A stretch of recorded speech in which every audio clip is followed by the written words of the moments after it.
মাসিহুদ দাজ্জাল আগমন করবে।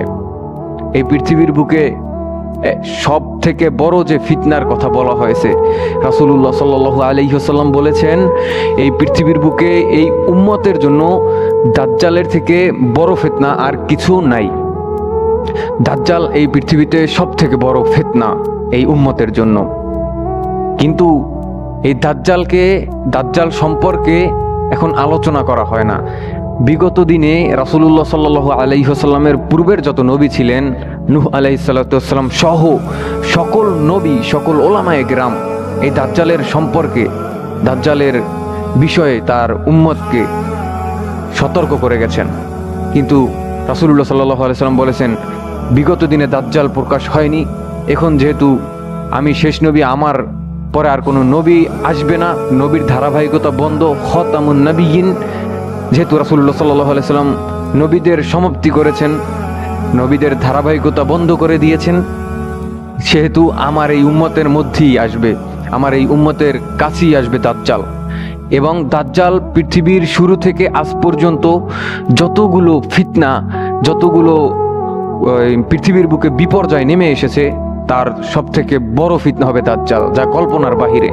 এই দাজ্জাল কোথায় আছে, কেমন আছে, এই বিষয়ে আজকে আমাদের মসজিদগুলোতে বলা হয় না, এই বিষয়ে আমাদের এই ওলামায়ে কেরামগণ বলে না। আমাদের ওলামায়ে কেরামগণ আজকে বিভিন্নভাবে তারা ইখতিলাফি মাসালা নিয়ে, কিভাবে কে ঘুমালো আর কে না ঘুমালো, কে মিলাদ করলো কে করলো না, কে নামাজ পড়লো না তা না, কে নামাজ পড়লো হাত এখানে বাঁধলো নাকি এখানে বাঁধলো নাকি এভাবে বাঁধলো, এই নিয়ে তারা তাদের সময়টাকে ব্যয় করে দিয়ে এই মুসলমানদের ইমানটাকে, মুসলমানদের এই ইমানি শক্তিটাকে দুর্বল করে দিচ্ছে। কিন্তু ওলামায়ে কেরামের এর দিকে একটু নজরদারি করা উচিত বলে আমার মনে হয়। কিন্তু এই দাজ্জাল এই যে আসবে, দাজ্জাল এই পৃথিবীতে আসবে, নিজেকে কোনো নবী দাবি করে না, নিজেকে কোনো উম্মত দাবি করে না, নিজেকে কোনো বাদশা দাবি করে না। দাজ্জাল আসবে এই পৃথিবীতে, সে নিজেকে স্বয়ং খোদা দাবি করবে, সে নিজেকে স্বয়ং প্রভু দাবি করবে, সে নিজেকে স্বয়ং এই পুরো ভূমির সৃষ্টিকর্তা দাবি করবে, নাউজুবিল্লাহ। কিন্তু আল্লাহ রাব্বুল আলামিন ব্যতীত আমাদের কোনো সৃষ্টিকর্তা নাই, আমাদের কোনো ইলাহ নাই, আমাদের কোনো প্রভু নাই। কুল হুয়াল্লাহু আহাদ, আমাদের আল্লাহ ব্যতীত আর কোনো ইলাহ নাই। আল্লাহু আকবার, আমাদের আল্লাহ ব্যতীত আর কোনো ইলাহ নাই। এখন এই যে দাজ্জাল আসবে, নিজেকে ইলাহ দাবি করবে। বিগত দিনে যারা ইলাহ নিজেদেরকে দাবি করেছিল, তারা এই পৃথিবীতে টিকে থাকতে পারেনি, তারা এই পৃথিবীতে খুব বেশি পরিমাণে, অনেক পরিমাণে লজ্জিত হয়েছে, অপমানিত হয়েছে।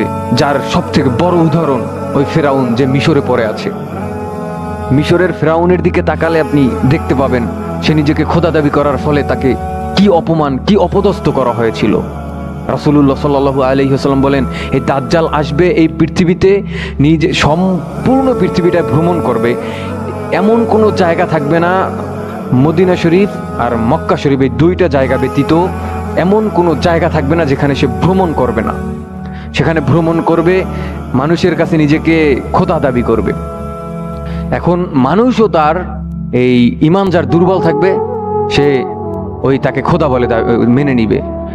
এখন তার দাজ্জাল কি নিয়ে আসবে আর কি নিয়ে খোদা দাবি করবে? দাজ্জাল আসবে মূলত তার অনেক সম্পদের প্রাচুর্য নিয়ে, মানুষকে লোভ দেখিয়ে মানুষকে তার বশভূত করে ফেলবে, মানুষকে তার প্রতি আকৃষ্ট করে ফেলবে। বর্ণিত আছে একটা ঘটনা, যে দাজ্জাল যখন আগমন করবে, এক মানুষের কাছে যাবে, একজন গ্রামের লোকের কাছে যাবে। দাজ্জাল সেই লোকের কাছে যাওয়ার পরে সেই লোককে বলবে, আমি যদি তোমার বৃদ্ধ পিতামাতা যারা অনেক বছর আগে মারা গিয়েছে, যারা অনেক বছর আগে এই পৃথিবী থেকে চলে গেছে, যাদের হাড় মাংস কিচ্ছু নেই পৃথিবীর বুকে, মাটি গ্রাস করে নিয়েছে, এই মানুষগুলোকে যদি আমি জীবিত করে দিতে পারি, তাহলে কি তুমি আমাকে প্রভু বলে দাবি করবে? ওই দাজ্জালের কথা শুনে ওই লোকটা বলল যে হ্যাঁ, আমি তোমাকে প্রভু বলে দাবি করব। দাজ্জাল তখন হুকুম দিবে, দাজ্জাল তখন বলবে যে হে, তোমরা উঠে যাও কবর থেকে। তখন ওই শয়তান মানুষের সুরতে, ওই তার বৃদ্ধ পিতামাতার সুরতে সে কবর থেকে উঠে দেখাবে যে আমি তোমার পিতা, আমি তোমার মাতা। দুটো শয়তান ওই ওই পিতামাতার আকৃতি ধারণ করে এই পৃথিবীর বুকে তাকে দেখাবে যে আমি তোমার পিতা, আমি তোমার মাতা। হে সন্তান, তুমি এই আমার প্রভু, তাকে তুমি প্রভু বলে স্বীকার করো, তাকে তুমি মেনে নাও। ওই মানুষটা ওই তার পিতামাতার মায়ায় পড়ে, ওই মানুষটা তার পিতামাতার ভালোবাসায় পড়ে, এই মায়ার আদরে, এই পিতামাতার কথায়, পিতামাতাকে পেয়ে যাওয়ার আনন্দে দাজ্জালকে খোদা বলে দাবি করবে। নাউজুবিল্লাহ। এটা হলো মায়া। মায়া পৃথিবীর সব থেকে বড় খারাপ জিনিস। এই পৃথিবীতে সব থেকে বড় যে বিষয়টা হলো, ভয়ঙ্কর যে বিষয়টা হলো, সেটা হলো মায়া।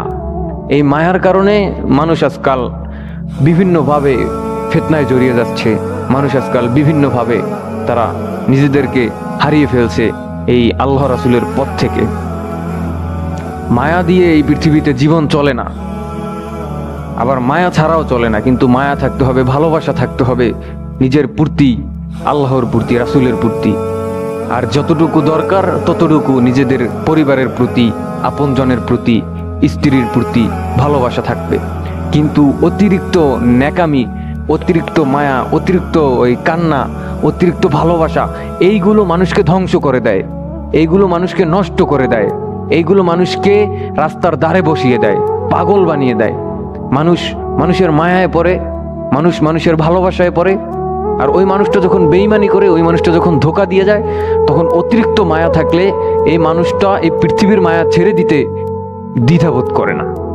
এই পৃথিবীর মায়া ছেড়ে দিতে দ্বিধাবোধ করে না। একটা পুরুষ একটা নারীকে যদি ভালোবাসে আর ওই নারীটি যদি বেঈমানি করে, তাহলে পৃথিবীর মায়া থাকে না। ঠিক তেমনি মায়া খুব ভয়ঙ্কর একটা জিনিস, আবার মায়া খুব ভালো একটা জিনিস। এই মায়ায় পড়ে দাজ্জালের অনুসারী হয়ে যাবে। এরপরে আরেকটা লোকের কথা বলা হয়েছে যে এই পৃথিবীতে দাজ্জাল তার কাছে আগমন করবে। সেও গ্রাম্য একজন লোক, সে মূর্খ সূর্খ লোক, বৃদ্ধ লোক, তার কোনো এলেম নাই, আমল নাই, জ্ঞান নাই, ইসলামের কোনো ভালোবাসা নাই, রাসূলের ভালোবাসা নাই, নামাজ পড়ে না ঠিক মতন। তার কাছে যাবে। তার কাছে যাওয়ার পরে ওই মানুষটা দাজ্জালকে দেখে বলবে, তুমি কে, কেন এসেছো? দাজ্জাল বলবে, আমি তোমার প্রভু, আমি তোমার প্রভু। ওই মানুষটা বলবে, না, তুমি আমার প্রভু না, তুমি আমার কেউ না। তখন বলবে, আমি যদি তোমার এই দুম্বাগুলোকে, এই ছাগলগুলোকে, এই ভেড়াগুলোকে, যেগুলো দুধ দেয় না, যেগুলো এই পৃথিবীর বুকে কোনো উপকারে আসে না, তোমার ফসল হয় না, এখন যদি আমি তোমাকে হুকুম দিয়ে এই তাকে ভরে দিতে পারি, তাহলে কি তুমি আমাকে প্রভু হিসাবে মেনে নিবে? তাহলে এই পৃথিবীর বুকে তোমাকে আমি সম্পদ দান করব। তাহলে বললো, হ্যাঁ, তুমি যদি আমাকে এগুলো দান করতে পারো, তাহলে আমি অবশ্যই তোমাকে মেনে নিব। এরপরে যখন তাকে ওই দাজ্জাল এগুলো দিবে, দাজ্জাল যখন এগুলো করে দিবে, তখন সে তাকে প্রভু বলে মেনে নিবে। এটা হলো সম্পদের লোভ, এটা হলো সম্পদের প্রতি ভালোবাসা, দুনিয়ার প্রতি ভালোবাসা। এই জন্য সম্পদের প্রতি ভালোবাসা থাকলে মানুষ গোমরাহির মধ্যে চলে যায়। সম্পদের প্রতি মানুষের টান থাকলে মানুষ গোমরাহির মধ্যে চলে যায়। সম্পদের প্রতি মানুষ যখন আকৃষ্ট হয়ে পড়ে, আল্লাহর পথ থেকে চলে যায়, দূরে সরে যায়।